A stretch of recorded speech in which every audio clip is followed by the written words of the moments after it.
Hey guys, it's Skate Media here, and today is going to be a little bit shorter of a video. Today I'll be talking about the issues that we had when owning the Meepo V3. While this board is great, there were some things to look out for when owning the V3. These issues don't happen to everyone, but it is something to look out for when riding.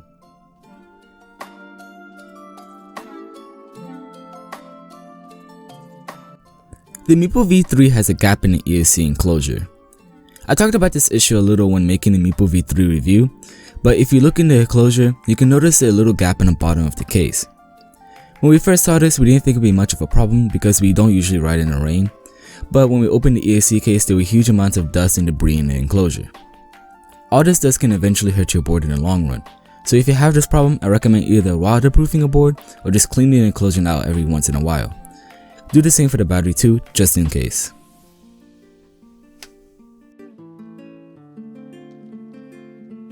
But speaking of batteries, we actually encountered a battery problem when using this board. At one point while riding, we noticed that the board wouldn't accept the charge. But if you turned it on, the board still runs like normal. So we opened up the battery case and found out that one of the wires came loose and had to be resoldered back onto the panel. This was pretty interesting to look at because Meepo didn't connect the wires well enough while making the board. Like my Meepo Classic is cheaper than the V3 and it never had this problem. If you guys have this issue, just watch this video by SageMore. He explains how to fix this issue pretty well. Link is in the description. When I got on this board a few days ago, I noticed that the brakes took a while to fully engage. And what I mean is, when you apply the brakes, the board is kind of weak, then after a few seconds fully apply the brakes. This wasn't noticeable while riding, but when you're going a bit slower, you can feel it more. I don't know if this is an actual issue or it's just me, but if you do notice this issue, just be mindful of this while riding so you don't fly off your board. That is if you have this issue.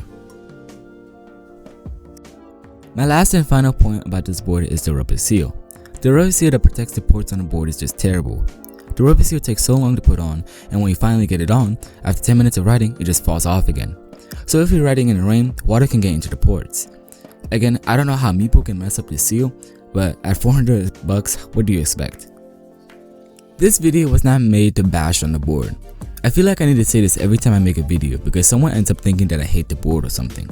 No, I'm just telling you our experiences with the V3 after the review we made. These issues might not happen to you, but they could, so I recommend being prepared when it happens. But anyways guys, be sure to like and subscribe, and I'll see you guys next time. See ya!